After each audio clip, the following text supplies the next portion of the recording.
Cuireadh bun an chomhlacht splóidear cuireadh bun é sa bhliain 1995 agus sin fágur cuireadh bun é ná gur thosaíodh ionad na neanta é dlúinína chun dé líotrama agus an chéad anam a bhí ná the Glens players nó aisteoirí na neanta agus d'armid an tanim sin go splóidear thart ar 7 mbliana chuin.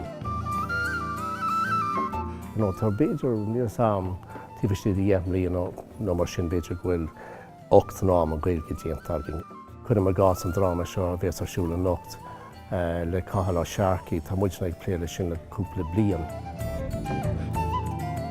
Tá a lán réamh olbháin le déanamh dtígann tú. Agus caithantá a bheith leat níos sin cumá an dtígann tú. Tá sé cosú le fuireann peile. An dtígann tú an bhfuil an fuireann ceart ronaí agad an lá mar An scéal faoi idir an character Salome agus ón báiste agus tá cadramh cinál idir an gá character sin. Tá Salome in rá le an ón báiste ach níl sí cinnte go bhfuil sí anán a bheith i leo.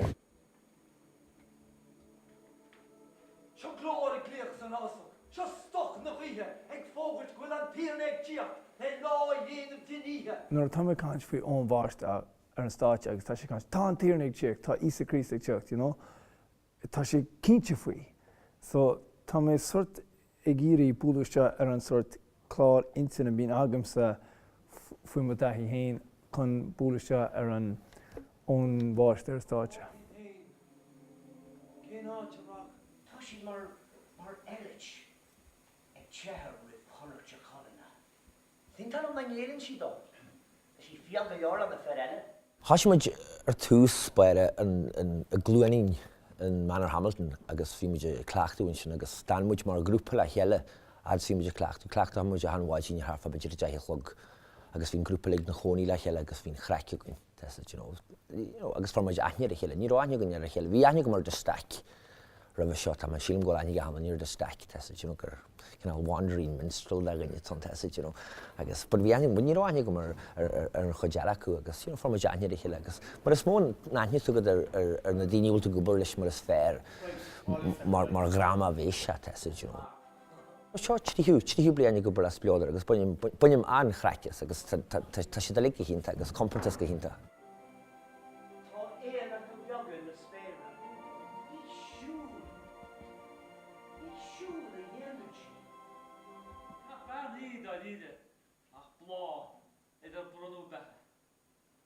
An drama seo tá anácail chuthas an éid cheart mar idir agus run se dían smuitiú ar corona faclaí gáil agus tá sé ionta cliste déanta but tá cael is genius ach ní an nanne cinál da caiithí tú buas ar an éireann solidarity to give you any credit you have to die first in Ireland then everybody will say he was a genius go dtí tú buas ní tú cailíocht a bí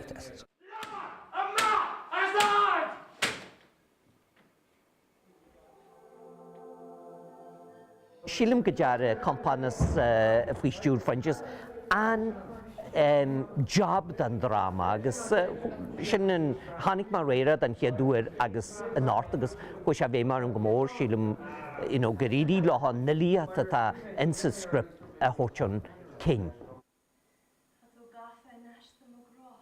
Tá ná tan táhar an lethar na bhuí áhharláin na bíomh an Gaeilge mar go bhfuil cuasaí drámaíocht an go halc a lethar na bhuí.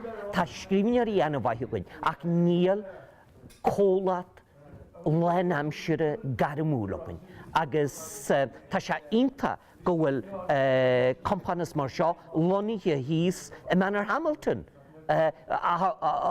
Níl a léad ná bhachas saoil agan an sa Gaeltad a neit gur chóir cóiltas mar seo.